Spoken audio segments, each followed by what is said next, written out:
Mazanec from ASPR, the Assistant Secretary of Preparedness and Response. And while from ASPR specifically, we did ask there was a Deputy Secretary Andrea Palm in December outlined a strategy for HHS to rise to meet some of these challenges. We all know since then we had the shock and surprise of the Change Healthcare amplification attack, and now we've had some other surprises like Global Typhoon testified in Congress. So we did ask, could HHS tell us baseline what they outlined in December, which had at least 4 elements, right? Many of those have published, and then also, because we've seen so many new things, to the degree you can speak freely, how, if we recognize we're going to need a bigger boat, where we might be able to add more resilience, more strength, and leverage the wisdom of this community. So, without further ado, Brian will speak for, you can have the full 30 minutes, and I'll just compress mine at the end. So, would you like to take questions or no? Yeah, happy to. Okay. So let's welcome Brian Mazanec. Great, thank you. Happy to be here. Happy to see some familiar faces and I guess close out with a day that I wasn't able to make it to much of, but I'm excited to catch up on what was discussed. And it was great to come after Matt, I think. He kind of commented on some of what we're doing within the department, so I'm happy to share our perspective on it and frankly address some of his valid points in a Q&A if we have time. I'll try to go quickly through a semi-structured kind of overview of where we're at, what we're doing. With this group, I obviously don't need to spend any time dwelling on. A lot of times when I go speak to different audiences, we focus on why does this matter, why should you focus on cybersecurity. You all know that, obviously, so don't need to do that. But I'll tell you and really focus my remarks more about explaining our role, how we partner with CISA, FBI, and others, how we're organized within the department, talk about our new roadmap that was just mentioned that we published in December, and then where we're at implementing that and making adjustments on the fly as we deal with change, ascension, and other significant cyber events. So I should say too, as I jump into this, I've been with the department now for about 1.5 years.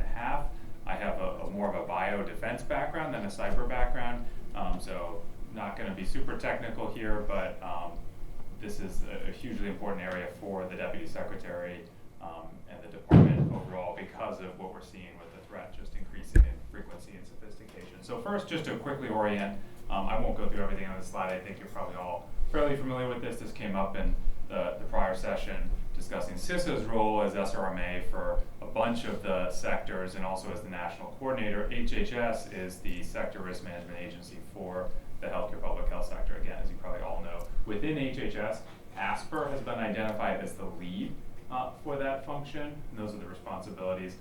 We execute it too, I just want to foot stomp this one, with a tremendous partnership with our both our interagency colleagues, our colleagues with the state and local level in government, and then with a really robust and active sector coordinating council in the private sector, particularly in the cyber area. We have a really robust sector coordinating council overall for all hazards, but the cyber community that's organized and led by, if you know, Greg Garcia, Eric Decker, and others, it's just a tremendously active group and a great partnership that has informed a lot of what I'm going to talk about in a moment.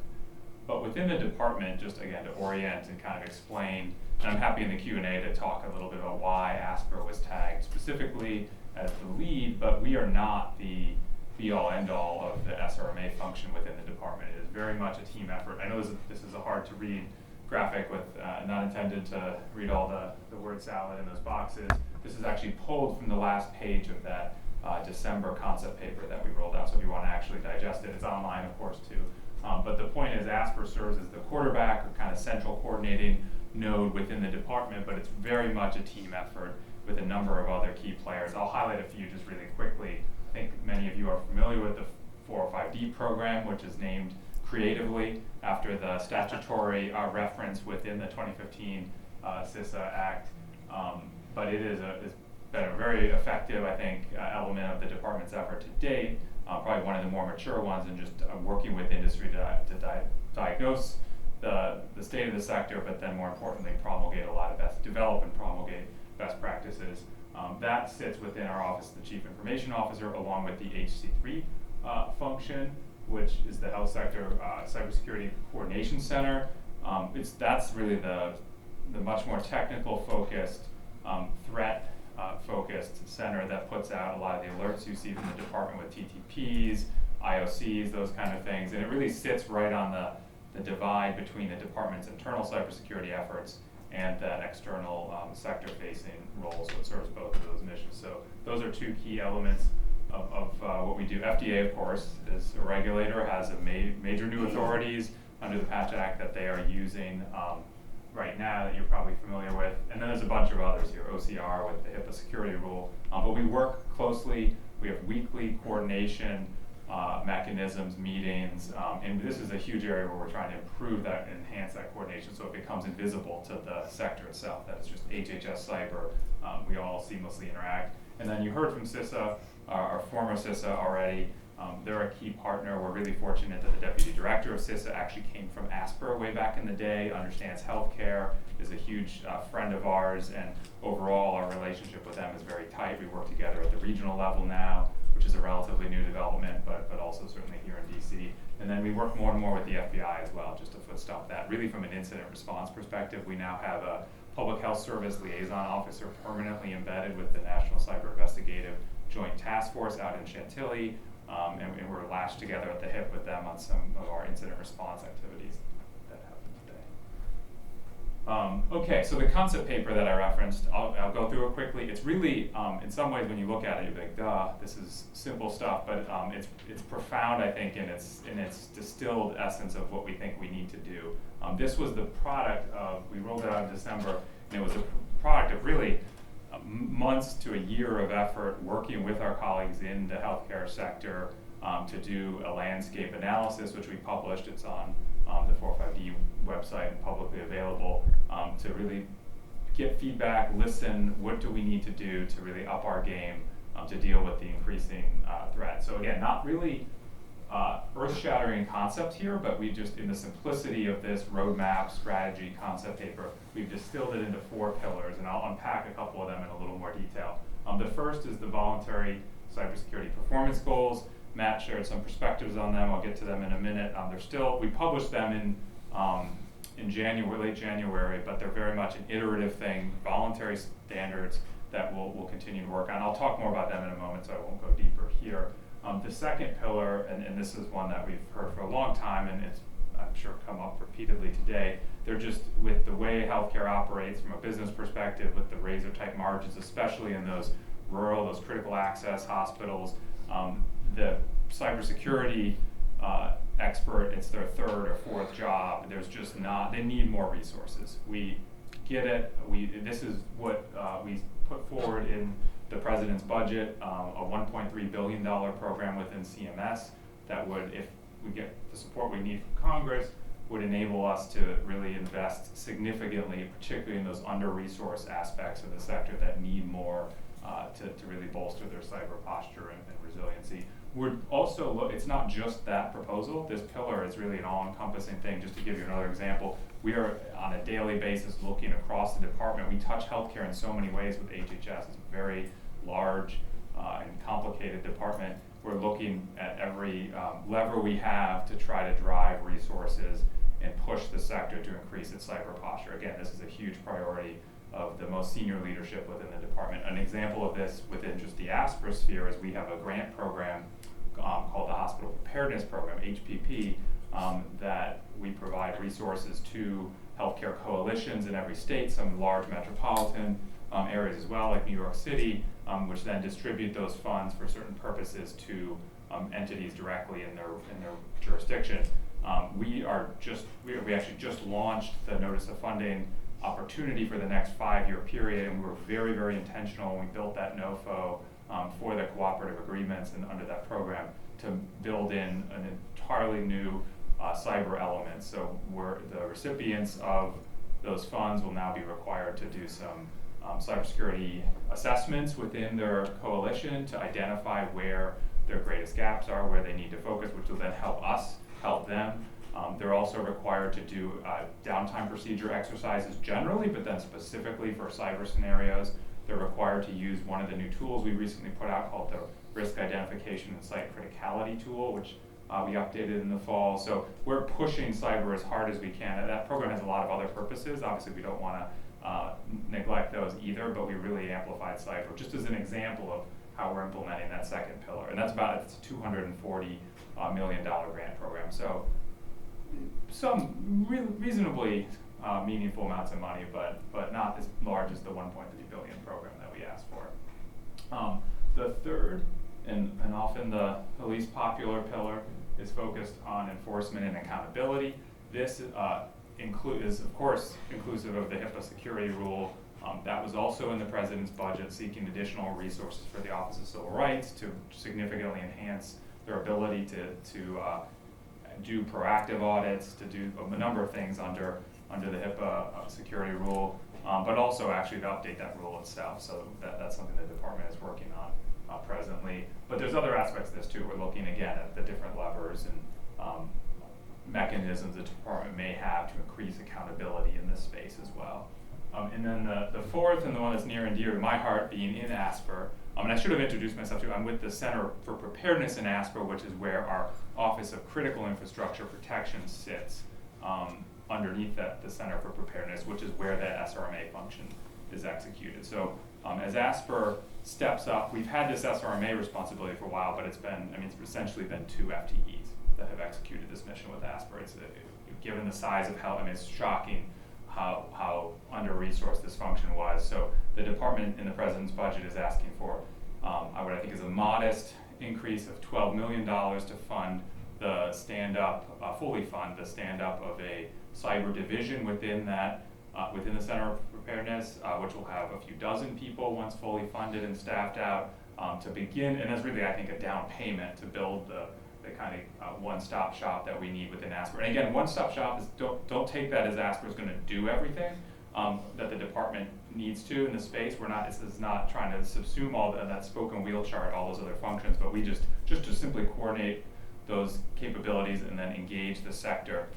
We need to have a much more robust office within ASPR. I know a big part of what ASPR does too, and I think why ASPR was tagged with this responsibility is one of the SRMA functions is incident response.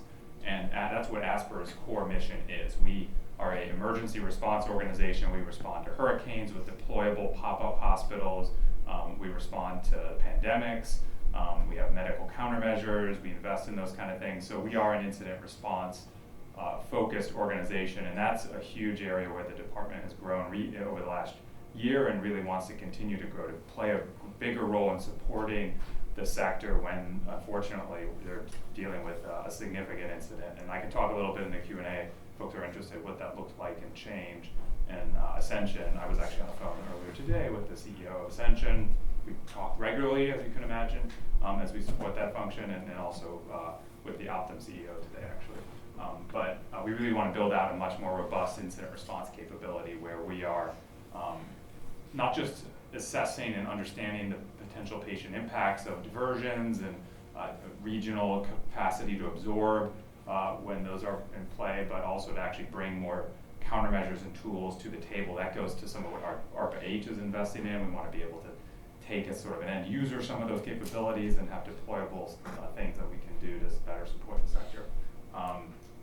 So those are the 4 pillars. Again, pretty intuitive, but it's a very simple lens through which we're driving a lot of our efforts. And it's a 6-page concept paper. You can find it online. So I'll talk a little more about the CPGs. This was nicely set up earlier. The confusion. I think Steve mentioned this, but it's sort of a tapestry of different best practices and guides and resources. As we did our landscape analysis, we heard from folks that this was just a confusing landscape in general to navigate, especially when you go to one of those rural or small hospitals. Their ability to sort of sift through all this, they don't have the time to do that. They don't know which practices are highest impact. So we undertook this exercise to look at, and there's just some examples of those best practices, the cross-sector CISA CPGs, our HICCUP, the health industry cybersecurity practices that 405D program has put out, which are very helpful, NIST, cybersecurity framework, all that good stuff.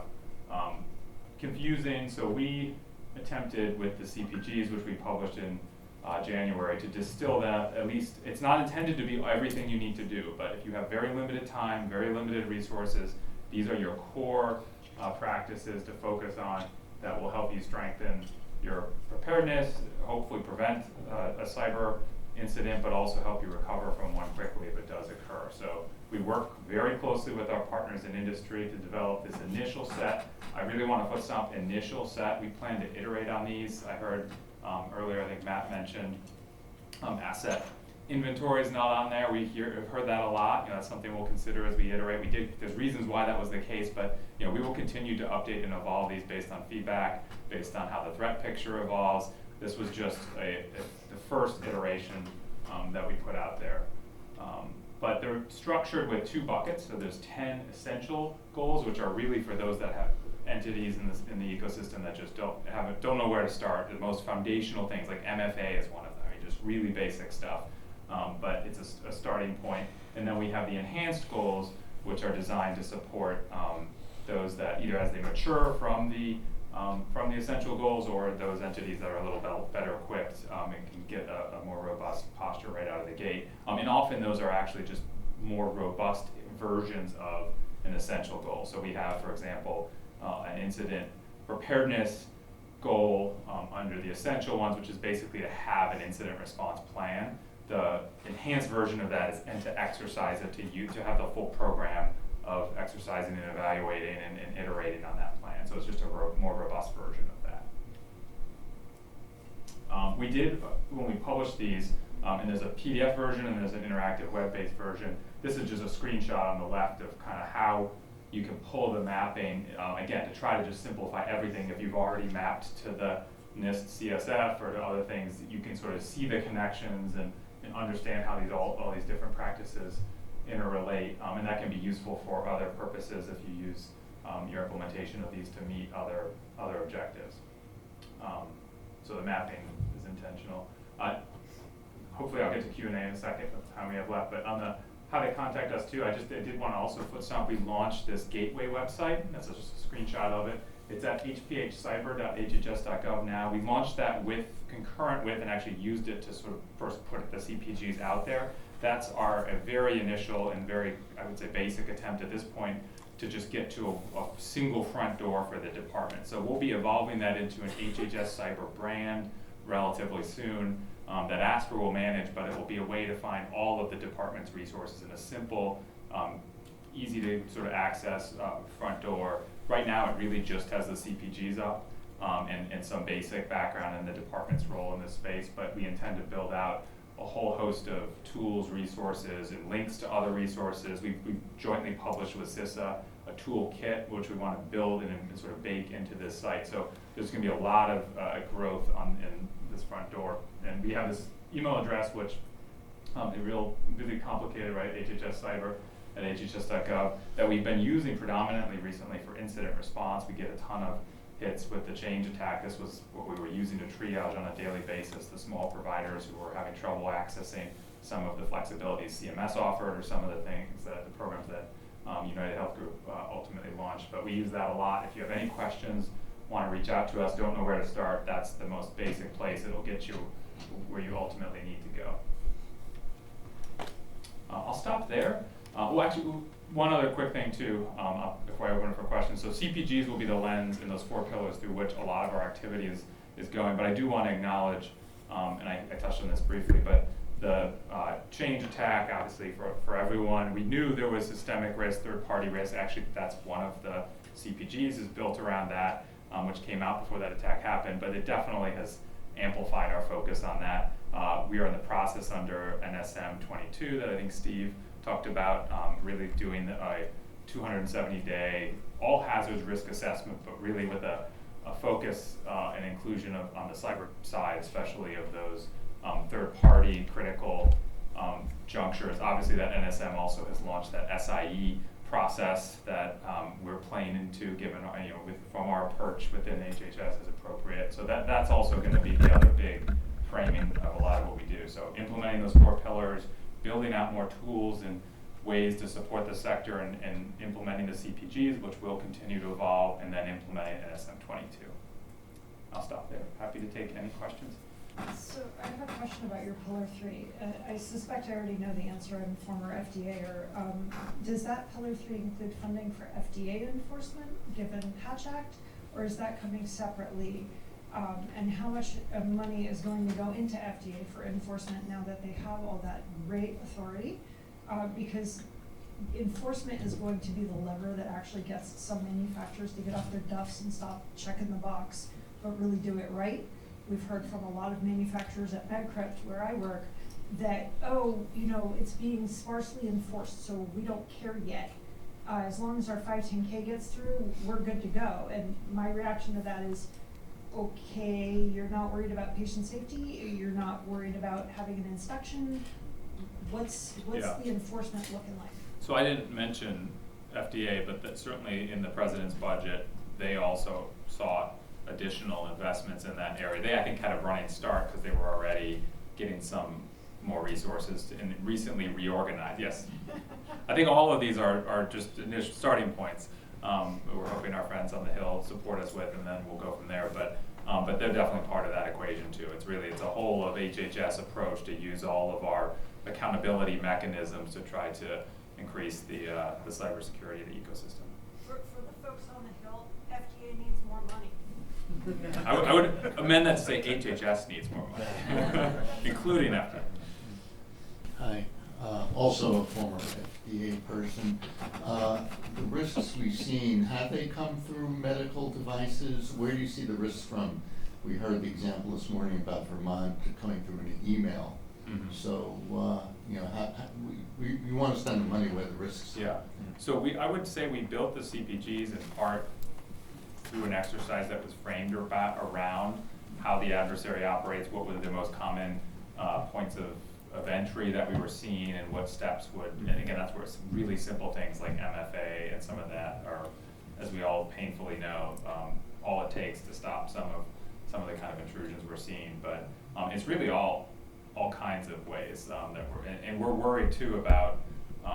We're worried about the criminal actor for sure, and a lot of these Russian ransomware groups that are the day in and day out adversary that is hitting the sector, but also with Volt Typhoon and thinking about more sophisticated state actors. I think they're focused on other critical infrastructure sectors, but we're certainly worried about what aren't we seeing that's happening in healthcare too there. So it's really, I wouldn't say there's a single this is the one way that folks are coming in. There's a lot of holes. It's like Swiss cheese, and we're just trying to plug as many as we can. And I think some of it too is, and a lot of the focus in the CPGs were built around this as well, is resiliency. So it's cybersecurity, yes, and this gets to the whole protecting PHI, PII, that's critical, that's important, OCR and the HIPAA security rule are built around that, but it's also that, and then really the animating focus of a lot of what I just talked about is patient health and safety. That's much more about resiliency. So you're not gonna stop everyone, defense in depth, all of that, but really ensuring that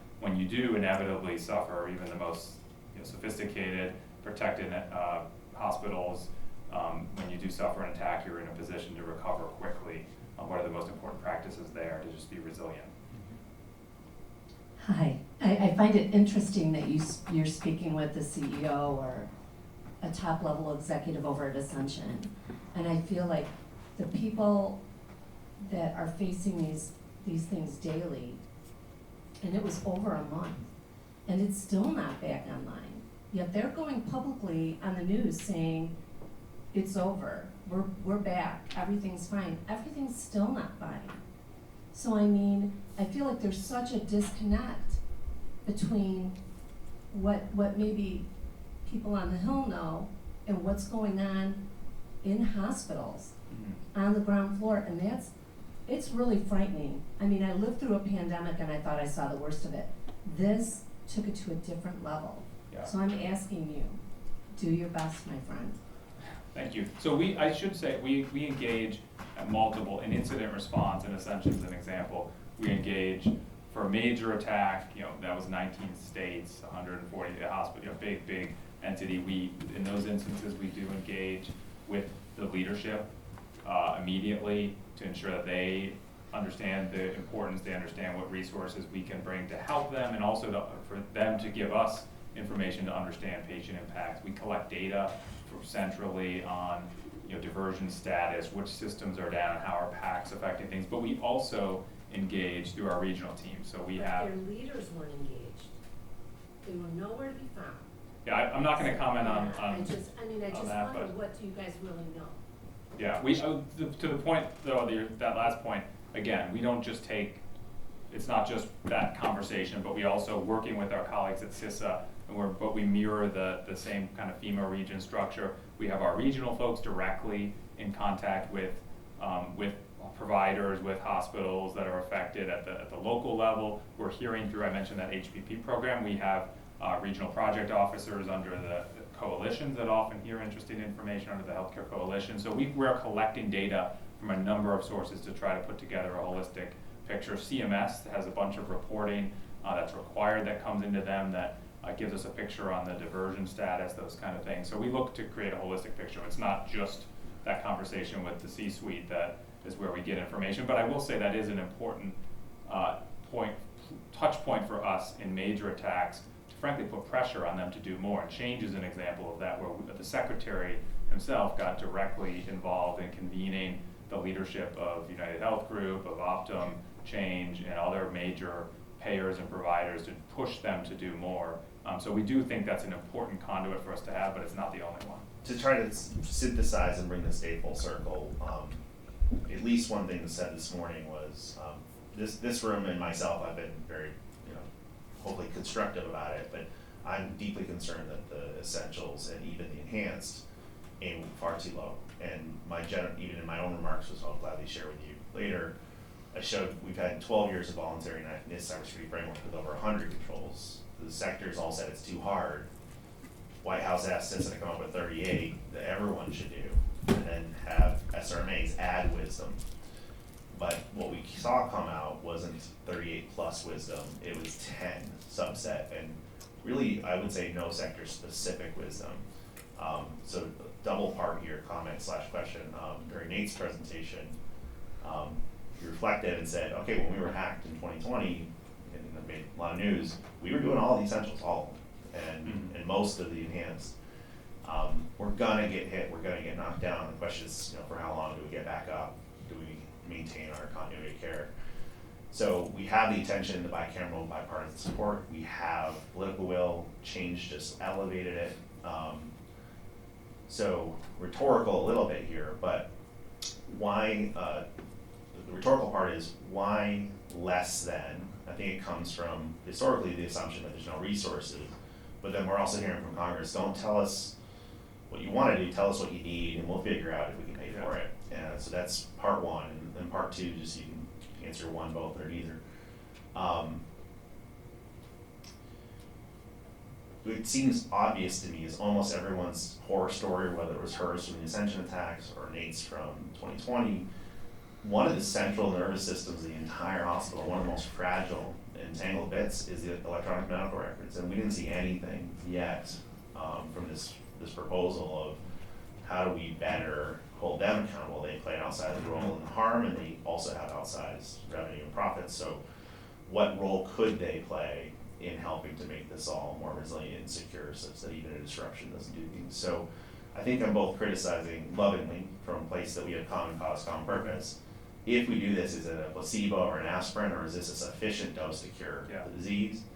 Not cure, we don't fix anything, but to have fewer hospitals close. And two, it just feels like some of the most outsized risk contributions are stunningly absent. And can we just maybe use this Change Healthcare opportunity, Ascension, the Kami Bolt Typhoon, to really go to the well once with what we need? So take whatever parts. So first of all, appreciate the feedback. Again, we get a lot of it on the CPGs. We welcome it. Keep it coming. Reach out to us however you're comfortable. They're not perfect. We'll continue to iterate on them, as I mentioned. But our perspective was, first of all, it's not 1 to 1 to 1. So because we have 10 and CISA has X and NIST, they're not like some of ours check off 3 or 4 NIST CSF components. So they're not, again, I would reject the premise that they're 1 for 1 for 1. So it's not a simple math add-on, but they are a more narrow subset. Our goal was, and maybe it's a commentary on the state of the ecosystem, but we needed to start somewhere, and this is sort of the floor of most critical practices to invest in that we're still needed, unfortunately. Like even though it's not everything you should do, it's a lot of stuff that we weren't seeing that needs to happen, and some of it is, I think, again, very much relevant even post-change. One of the essential and enhanced CPGs, it focuses on third-party risk. That can include the EHR providers and others, depending on how that's implemented. So I don't think it's exclusive of that. It's, implement, the devil's in the details and how these are implemented. That's, as I mentioned, gonna be our focus on building out a lot of those resources. But will they need to evolve? Probably. That would happen even if they were perfect, because I think the adversary evolves. They'll never be static. I forget the other aspects of your question, but.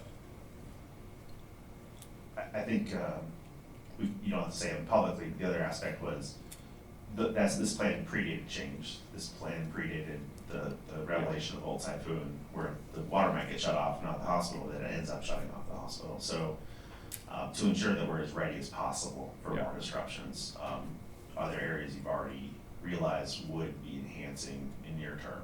Well, I think it's elevated the importance of the CPG's focus on third-party risk for sure. But I think also we have the opportunity under NSM 22, again, nothing static here, in addition to doing that risk assessment that I mentioned, which will inform then the development of our sector-specific plan, a review of our authorities comprehensively about what do we need to go and ask for even more in certain areas. Do we have gaps? Are there certain third-party entities, for example, where we can't touch for whatever reason? So the NSM provides as aggressive as the timelines are in it, it's a great framework to guide our efforts too. So yeah, I think we're going to continue to evolve for sure. It's definitely not static. And I agree with you too, by the way, the moment now, there is a convergence. We don't want to miss that window. And we feel a little bit good about how we were running into it from December. We got a running start, but we got to keep going. Thank you for your presentation and taking the questions. Let's give a round of applause.